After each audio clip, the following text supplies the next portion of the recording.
Hi నమస్తే. Welcome to Myra media. నేను మీ కేవీఆర్. పవన్ కళ్యాణ్ పొలిటికల్‌గా ఆయన సృష్టించిన సంచలనం ఏందో గత ఎన్నికల్లో చూసినాం కదా! 21 మెంబర్స్‌ని అలాగే తన పార్టీ నుంచి పోటీ చేసి ఇద్దరు ఎంపీలని గెలిపించుకొని దేశంలోనే 100% స్ట్రైక్ రేట్‌తో గెలిపించుకున్న ఏకైక నాయకుడిగా ఆయన సాధించిన గుర్తింపు, గౌరవం ఇంకా అంతా ఇంత కాదు. అయితే ఆ రిజల్ట్స్ ఏంటి? ఏ రకంగా వచ్చినాయి? ఒక పార్టీ అంటే జీరో ఓటమితో అంత రికార్డును ఎట్లా సృష్టించిందన్నది ఇక ఆంధ్రప్రదేశ్ ప్రజలకు తెలిసిందే. అయితే జనసేన 2014 మేలో పుట్టినప్పుడు ప్రశ్నించడానికి పుట్టిన పార్టీ అని చెప్పి ఇంక ఎన్నెన్నో సిద్ధాంతాలు చెప్పిండు. మొన్నటికి మొన్న 2024 ఎన్నికలకు ముందు ఊగిపోయే ప్రసంగాలు, వైఎస్ జగన్ టార్గెట్‌గా ఎట్లాంటి పూనకాలు తెప్పించే ప్రసంగాలు చేసిండో, రోడ్ల మీద పడుకొని మరి ఎట్లాంటి నిరసనలు వ్యక్తం చేసిండో చూసినాం కదా! అట్లాంటి పవన్ కళ్యాణ్ అంత ఫైర్ బ్రాండ్‌గా ఊగిపోయిన పవన్ కళ్యాణ్ రాజకీయాల్లో అనూహ్యంగా ఎందుకు సైలెంట్ మోడ్‌లోకి వెళ్ళిపోయిండు? కూటమిలో ఇప్పుడు కూటమి సర్కార్ అంటేనే 3 పార్టీలుగా అందరూ చూస్తా ఉన్నారు కదా! TDP, Janasena, BJP. మొన్న ఏడాది కాలంలో మొన్న ఏడాది పాలనా కాలం పూర్తి చేసుకున్న సందర్భంలో తండ్రి కొడుకులు ఇద్దరు అంటే నారా లోకేష్ బాబు గారు, చంద్రబాబు గారు ఇద్దరే ఏడాది పాలనకు సంబంధించి బ్రీఫింగ్ ఇచ్చే ప్రయత్నం చేసిర్రు. అందులో ఎక్కడ కూడా బీజేపీ గాని, పవన్ కళ్యాణ్ గాని ఇంటర్ఫియర్ కాలేదు. ఇన్వాల్వ్ కూడా కాలేదు. పైగా ఈ కూటమి పాలన మీద వైసీపీ ఎంత పెద్ద ఎత్తున ప్రజా పోరాటాలు చేస్తూ ఉందో, అన్ని రకాల సెక్షన్ల నుంచి ఏ రకమైన తీవ్రమైన నిరసనలు వస్తూ ఉన్నాయో ఈ ప్రజలు చూస్తూనే ఉన్నారు కదా! ఈ నేపథ్యంలో అసలు పవన్ కళ్యాణ్ ఇప్పుడు కూటమిలో భాగస్వామి అయినప్పుడు ప్రభుత్వ పాలనా వైఫల్యాల గురించి ఎండగట్టొచ్చు. లేదంటే సరే ప్రశంసిస్తున్నాయన. మా ప్రభుత్వం బాగా చేసింది, మా నాయకుడు బాగా చేస్తా ఉన్నాడు అని చెప్పి ఏదో ఒకటి మాట్లాడొచ్చు. అట్లాంటిది తామరాకులు మీద నీటి బొట్టు మాదిరిగా ఎందుకు అంటిముట్టనట్టున్నది ఇప్పుడు చాలా పెద్ద ఎత్తున జరుగుతున్న చర్చ. దీని వెనకాల అంటే టీడీపీ కోర్ గ్రూప్‌తో పాటు రాజకీయ వర్గాల్లో జరుగుతున్న ఒక ఇంట్రెస్టింగ్ టాక్ ఏంటంటే, ఇప్పుడు దేశవ్యాప్తంగా కేంద్ర ప్రభుత్వం ఎన్డీఏ సర్కార్ కులగణనకు అలాగే జనగణనకు గెజిట్ ఇచ్చిన సందర్భం మనం చూసినాం కదా! జనగణనతో పాటే కులగణన చేపట్టాలని దానికోసం 13,000 కోట్ల రూపాయలను 1,50,000 మందికి పైగా ఎన్యూమరేటర్స్‌ను నియమిస్తూ నిన్న గెజిట్ రిలీజ్ చేసింది కదా!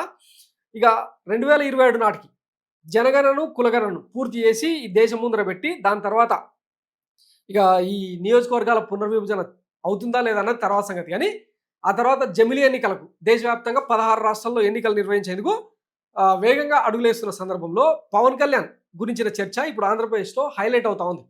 వాస్తవానికి పవన్ కళ్యాణ్ ఏపీ డిప్యూటీ సీఎంగా చాలా నామినల్ రోల్ యాక్చువల్గా 3 శాఖలకు మంత్రిగా పనిచేస్తున్నా కూడా ఎక్కడ ఆయనను హైలైట్ చేయకుండా ఈ పచ్చ మీడియా మొత్తం కూడా ఎక్కడ కూడా ఆయనను కనీసం ఇన్నర్ లైన్స్‌లో కూడా చూపించకపోవడం ఇప్పుడు తీవ్ర చర్చకు దారితీస్తా ఉంది. మొన్నటికి మొన్న ఏడాది పాలనను పురస్కరించుకొని చంద్రబాబు గారు మహా టీవీకి, పాయింట్ 5 ఛానల్‌కు, ఏబిఎన్ ఆంధ్రజ్యోతికి, ఈనాడు గ్రూప్స్‌కు ఇట్లా అన్ని ఛానల్స్‌కి ఇచ్చిండు. సేమ్ టైం మరి ఈ కూటమిని అధికారంలోకి తీసుకొచ్చిన పవన్ కళ్యాణ్ కూడా ఇంటర్వ్యూ చేయాల్సి ఉండే కదా! ఆయనకు సంబంధించిన ఏవైనా అభివృద్ధి కార్యక్రమాలు కావచ్చు, ఆ పార్టీ నాయకులకు సంబంధించిన అభివృద్ధి కార్యక్రమాలు లేదంటే వాళ్ళ పార్టీకి సంబంధించిన వ్యవహారాల్లో ఎక్కడా కూడా ఈ పత్రికలలో పతాక శీర్షికలకు రాకుండా జాగ్రత్తలు తీసుకుంటా ఉన్నారు. ఇదే నేపథ్యంలో సేమ్ టైం నారా లోకేష్ బాబును నెక్స్ట్ చంద్రబాబు వారసుడిగా పచ్చపత్రికలు ముఖ్యంగా ఎల్లో మీడియా హైలైట్ చేస్తూ ఉన్న తీరు ఇవి రాష్ట్ర ప్రజలకు తెలిసిందే. అయితే దీనికంటే ముఖ్యమైన అంశం ఏంటంటే నారా లోకేష్కు అంటే ఫ్యూచర్లో చంద్రబాబు వారసుడు అవుతాడేమో కానీ 2027 తర్వాత కులగణన, జనగణన పూర్తయిన తర్వాత ఆంధ్రప్రదేశ్లో ముఖ్యంగా కాపు సామాజిక వర్గం ఓట్లు అత్యధికంగా ఉంటాయన్న సంగతి అందరికీ తెలిసిందే. అది దాచిన దాగని నిజం. ఆ కులగణనను రిపోర్ట్‌ను ముందర పెట్టి పవన్ కళ్యాణ్‌ను సీఎంగా చేయాలన్నది చంద్రబాబు గారి వ్యూహంగా కనిపిస్తుందన్నది ఇప్పుడు రాజకీయ వర్గాల్లో జరుగుతున్న పెద్ద ఎత్తున చర్చ. వాస్తవానికి గత ఎన్నికల్లో కమ్మ, కాపు పోలరైజేషన్‌తోనే ఇంత పెద్ద మ్యాండేట్ వచ్చిందన్న సంగతి అందరూ విశ్లేషించిన మాట. గతంలో అంటే వంగవీటి రంగా హత్య కేసు తర్వాత కాపు, కమ్మ 2 వర్గాల మధ్య, 2 సామాజిక వర్గాల మధ్య పచ్చగడ్డేస్తే బగ్గుమనే తీరుగా ఆంధ్రప్రదేశ్ రాజకీయాలు ఉండేవి. అట్లాంటిది మొన్నటి ఎన్నికల్లో కేవలం పవన్ కళ్యాణ్ అనే ఒకే ఒక వ్యక్తి వల్ల కమ్మ, కాపు సామాజిక వర్గాల మధ్య బాండింగ్ ఏర్పడింది. ఆ 2 సామాజిక వర్గాల మధ్య పోలరైజేషన్ జరిగింది. వచ్చే ఎన్నికల్లో ఇదే ఈక్వేషన్‌లో భాగంగా ఈ 2 సామాజిక వర్గాలతో సఖ్యతగా ఉండే మాదిగ సామాజిక వర్గాన్ని కలుపుకొని మరొకసారి అధికారంలోకి రావాలన్నది ఈ చంద్రబాబు గారి వ్యూహం అన్నది ఇప్పుడు తాజా చర్చ. దీనికి తగ్గట్టు కేంద్ర బీజేపీ పెద్దలు కూడా పవన్ కళ్యాణ్‌కు కావాల్సిన అన్ని అండదండలు ఇస్తూనే ఉన్న సంగతి తెలిసిందే కదా! ఆయన తన జనసేన పార్టీ సిద్ధాంతాలు, మూల సిద్ధాంతాలను పక్కన పెట్టి రీసెంట్‌గా సనాతన దేవుడిగా ఆయన ఎత్తిన కొత్త అవతారం మీద తీవ్ర విమర్శలు వస్తా ఉన్నా కూడా ఎక్కడ కూడా ఆయన అంటే మాట తోటు పడకుండా ఎక్కడ కూడా స్ప్లిట్ అవ్వకుండా ఎంత నీట్గా ఎంత నిబద్ధతగా రాజకీయాలు చేస్తూ వస్తున్నాడో చూస్తున్నాం కదా. ఇదంతా ఆయనను సీఎంగా ఎస్టాబ్లిష్ చేసేందుకు సీఎంగా ట్రైన్ చేసేదానికి తెర వెనుక పెద్ద ఎత్తున వ్యూహాలు నడుస్తున్నాయన్నది ఇప్పుడు తాజా చర్చ. వాస్తవానికి ఈ పొలిటికల్ వ్యాక్యూమ్ ఎట్లా నడుస్తుంది ఆంధ్రప్రదేశ్లో కూటమి సర్కారులు ముఖ్యంగా 3 పార్టీల మధ్య అంటే నారా లోకేష్ ఆరగెన్స్ అండ్ ఈ రెడ్ బుక్ రాజ్యాంగం పట్టుకొని ఆయన వేలాడుతున్న తీరు, కొమ్మినేని లాంటి మరికొంతమంది అక్రమ అరెస్టుల మీద ఇటు జనమే కాదు పార్టీలో కీలకమైన లీడర్లలో సైతం నారా లోకేష్కు ఫ్యూచర్ లేదు అన్న కంక్లూజన్కి వచ్చినట్టు తెలుస్తూ ఉన్నది. ఈ నేపథ్యంలో ఇక నారా లోకేష్ కూడా ఏదైతే అదైందని చెప్పి ఇష్టారీతిన జగన్మోహన్ రెడ్డిని జైల్లో వేస్తే తప్ప ఇంకా తన ఏమంటారు పైశాచిక ఆనందం చల్లబడే పరిస్థితి లేదన్న తీరుగా ఎట్లా వ్యవహరిస్తున్నారో చూసినాం కదా. ఈ నేపథ్యంలో లోకేష్కు భవిష్యత్తు లేదు. నిన్నమోన అసదుద్దీన్ ఓవైసీ లాంటి వాళ్ళు కూడా నారా లోకేష్కి ఎందుకు జూనియర్ ఎన్టీఆర్ను తెర మీదకి తీసుకురావచ్చు కదా, టీడీపీ వారసుడిగా ఆయనను ప్రకటించవచ్చు కదా అని చెప్పి ఒక సరికొత్త చర్చకు దారితీసిన సందర్భాన్ని మనం చూసాం కదా.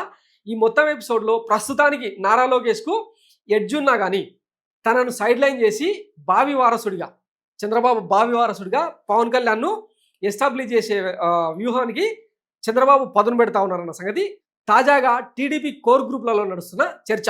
ఇప్పటికే నారా లోకేష్ ఆరగెన్స్ను ఆయన పోగడలను జీర్ణించుకోలేక 60-70 మందికి పైగా కూటమి ఎమ్మెల్యేలు బీజేపీతో టచ్లో ఉన్నారన్న చర్చ కూడా పెద్ద ఎత్తున జరుగుతూ ఉందో చూస్తున్నాం కదా. సో మొత్తం మీద తన అంటే ఇమ్మెచ్యూరిటీ లెవెల్స్, అపరిపక్వ విధానాల కారణంగా, తన ఆరగెన్స్ కారణంగా నారా లోకేష్ తన బంగారు భవిష్యత్తును తన గొయ్యి తానే తవి తీసుకున్నట్టు స్పష్టంగా తెలుస్తూ ఉందని. ఈ నేపథ్యంలో పవన్ కళ్యాణ్ నెక్స్ట్ లీడర్గా ప్రొజెక్ట్ అవుతా ఉన్నారు. దీనికి తగ్గట్టే పవన్ కళ్యాణ్ కూడా ఎక్కడ డీవియేట్ కాకుండా కేవలం బీజేపీ డైరెక్షన్లో, కేంద్ర ప్రభుత్వం డైరెక్షన్లోనే ఆయన పనిచేస్తూ ఉన్నారు. మరోవైపు చంద్రబాబు కూడా ఆయనను లిఫ్ట్ ఇచ్చే ప్రయత్నం చేస్తూ ఉన్నారు. ఇది ఎప్పటి వరకు అంటే 2029 జమిలీ ఎన్నికలు జరిగే వరకు, తర్వాత ఒకవేళ మళ్ళా కూటమి అధికారంలోకి వస్తే అప్పుడు ఇంకా ఎవరు ముఖ్యమంత్రి అవుతారని తర్వాత సంగతి. కానీ చివరి ఏడాది మాత్రం పవన్ కళ్యాణ్ని అనూహ్యంగా సీఎం కుర్చీలో కూర్చోబెట్టి మొత్తం పొలిటికల్ ఈక్వేషన్ని మార్చాలన్నది చంద్రబాబు గారి వ్యూహంగా కనిపిస్తుంది అన్నది టీడీపీ కోర్ గ్రూప్లో జరుగుతున్న చర్చ. వాస్తవానికి ఈ ఏడాది కూటమి పాలనకు సంబంధించి ఇక అటు పచ్చ మీడియా కావచ్చు, ఇటు న్యూట్రల్ మీడియా కావచ్చు, ఇక నీలి మీడియా, ఇట్లా ఏ రకమైన ఏ మీడియా తీసుకున్నా, ఏ జర్నలిస్ట్ అయినా కూడా ఈరోజు చంద్రబాబును నారా లోకేష్ను పాయింట్అవుట్ చేసేదానికంటే అత్యంత ఎక్కువగా పవన్ కళ్యాణ్ని పాయింట్అవుట్ చేస్తూ ఉన్నారు. ఎందుకంటే గతంలో ఈయన 33,000 మంది ఆడవాళ్ళు మిస్ అయ్యారు, సెంట్రల్ ఇంటెలిజెన్స్ నుంచి తనకు రిపోర్ట్ ఉంది. రాబోయే రోజుల్లో ఎవడైనా ఆ మహిళ మీద, ఆడపిల్ల మీద కన్నేసి చూడాలంటే మైండ్లోనే భయం పుట్టేలాగా చట్టాలను రూపొందిస్తాం అని చెప్పి బీరాలు పలికింది కదా. కానీ అదేం విచిత్రమో, కూటమి అధికారంలోకి వచ్చిన తర్వాత ఈరోజు కుప్పంలో సాక్షాత్తు సీఎం చంద్రబాబు గారి సొంత నియోజకవర్గంలో ఒక మహిళను ఒకవైపు తల్లికి వందనం సంబరాలు చేసుకుంటా ఉంటే, మరోవైపు ఒక తల్లిని బంధనం చేసిన అత్యంత పాశవిక ఘటన కుప్పంలో చంద్రబాబు గారి సొంత ఇలాకాలు వెలుగు చూసింది. ఇట్లాంటి వాటి మీద దేని మీద కూడా పవన్ కళ్యాణ్ ఎందుకు స్పందిస్తలేడని ప్రతి ఒక్కరు పాయింట్అవుట్ చేస్తూ ఉన్నా కూడా పవన్ కళ్యాణ్ ఇవన్నీ ఆయన దృష్టికి పోతలేవంటే పోతున్నాయి.